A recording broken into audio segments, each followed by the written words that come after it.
శివాయ నమ. తదుపరి రాశి కర్కాటక రాశి. మరి కర్కాటక రాశిలో ఉండవలసిన వాళ్ళందరికీ స్థితిగతులు ఎలా ఉన్నాయి, వాళ్ళ యోగ నక్షత్రం ఎలాగుంది, వాళ్ళ నక్షత్ర బలం ఎంతవరకు వచ్చిందా అనేది ఈ ఉగాది నుంచి వచ్చే ఉగాది లోపల మనం చెప్పబోతున్నాం.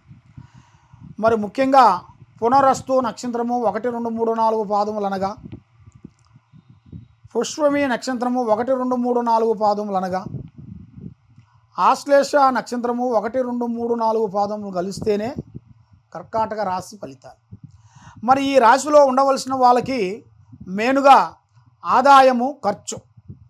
మరి ఆదాయం వెలుగులో చూసుకుంటే 8% కనబడుతుంది. ఆదాయము, ఖర్చు 2. అంటే ఖర్చు మించిన ఆదాయం ఉంటుంది. కాబట్టి వీళ్ళకి ఒక మనశ్శాంతి అనేది ఉండలే. మనసు శాంతి. ఎంత డబ్బు సంపాదించినా కూడా వస్తుంటుంది పోతుంటుంది. మరి చూసేవాళ్ళ వరకు నీకేం తక్కువయ్యా, బాగున్నావు, సంపాదిస్తున్నావు, పెద్దవాళ్ళు సంపాదించుతుంది, నీ భార్య సంపాదిస్తుంది, నీ కొడుకులు సంపాదిస్తున్నారు, మీకేం తక్కువ, గట్ల సంపాదిస్తున్నారు అని అని ఏడుస్తున్నారు ప్రజలు. ఆ ప్రజా ఏడుపు అనేది ఎక్కువగా ఉంది. మరి ఆ ప్రజా ఏడుపు వలన మీరు ఏ కార్యక్రమం చేసినా, ఏ పని అనుకున్నా, ఏది చేయాలనుకున్నా కూడా చేతికాడకు వచ్చి చేజారిపోతుంటుంది. మరి ముఖ్యంగా వ్యాపారదారులకి, ఉద్యోగదారులకి కొన్ని మార్పులు రాబోతున్నాయి. మరి ఈ సంవత్సరంలో ఈ ఉగాదిలో కొన్ని పెట్టుబడులు, రియల్ ఎస్టేట్ కానీ, లేదా మీరు చేసే బిజినెస్లలో పెట్టుబడి పెట్టడం కానీ, లేదా షేర్ మార్కెట్లలో కూడా పెట్టుబడి పెట్టడం కానీ, అది మీకు ఈ ఉగాదిలో మీరు పెట్టినట్టుగా అయితే వచ్చే ఉగాది కల్లా మీకు అద్భుతమైన విజయాలు అనేది రాబోతున్నాయి. మరి మీకు ఎన్నో రోజుల నుంచి రావాల్సిన కొన్ని ఆస్తులు కానీ, రావాల్సిన భూములు కానీ, రావాల్సిన స్త్రీలు కానీ, అంటే కళ్యాణం గురించి కానీ, మీరు ఎన్నో రోజుల నుంచి అనుకున్నవి కూడా కొన్ని బ్రేక్ అయిపోయి ఆగిపోయినవి కూడా ఇప్పుడు మంచి అద్భుతమైన విజయాన్ని మీరు పొందబోతున్నారు. ఆ భగవంతుడు దయ వలన మీకు అనుకున్న కోరికలు, చేయాల్సిన కార్యక్రమం మీకు తప్పకుండా విజయవంతమయ్యే మార్గాలు కొన్ని కనబడుతున్నాయి. మరి ముఖ్యంగా విదేశాల ప్రయాణాలు. మరి విద్యారంగంలో చూసుకుంటే మంచి విద్య, తెలివితేటలు, విదేశాలు వెళ్ళటం, అక్కడ మంచి విద్య నేర్చుకోవటం, అక్కడ పెద్ద కార్యక్రమాలు కొన్ని పూర్తి చేసుకోవటం, మంచిగా అభివృద్ధిగా రావటం, ఇలాంటి మంచి విధానాలు కనపడుతున్నాయి. మరి ఏ కార్యక్రమం చేసినా కూడా ఇప్పుడు వీళ్ళకి ఆరోగ్య సమస్య ఒకటి కనబడుతుంది.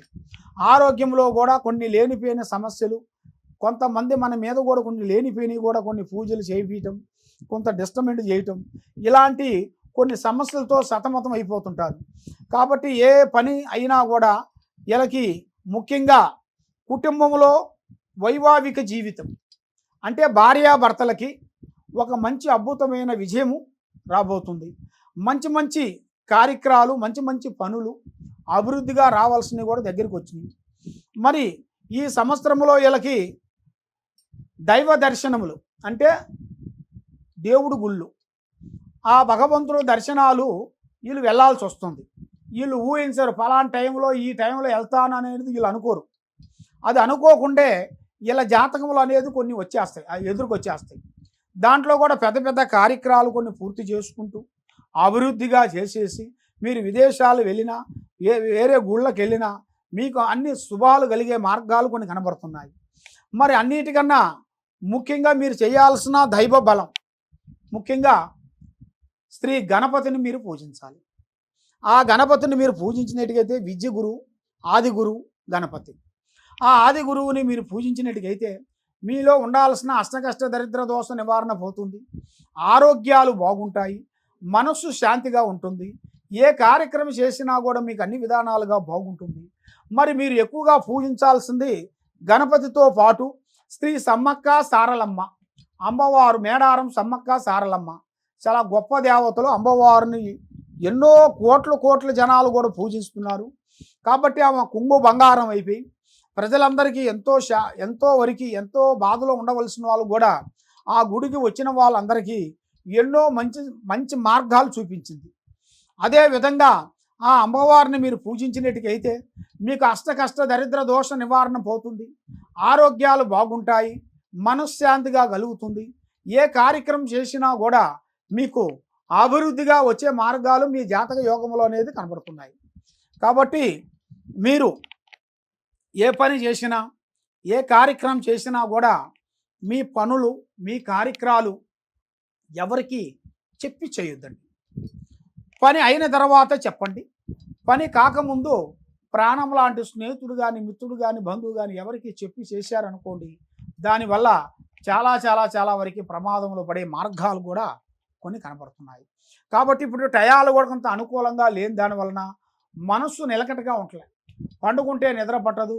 ఏ పని చేసినా కూడా కూర్చుంటే కుందేలు బుద్ధి, లేస్తే లేడి బుద్ధి, పండుగుద్దే పాము బుద్ధి. 3 బుద్ధులు 6 గుణాలుగా కనబడుతున్నాయి. కాబట్టి మీరు ఏ కార్యక్రమం చేసినా కూడా ఆలోచించి మీరు ముందుకు అడిగి. కాబట్టి ఈ కింద ఉండాల్సిన నెంబర్కి మమ్మల్ని సంప్రదించినట్టుగైతే మీ పేరుని బట్టి, సమయాన్ని బట్టి మీకు ఏమేమి జరుగుతుందా అనేది చూసి, మీ ఇంట్లో ఏముంది, మీ ఒంట్లో ఏముంది, మీ ఆఫీసులో ఏమేమి జరుగుతుందా అనేది మొత్తం జాతక విధం చూసి చెప్పగలుగుతాం.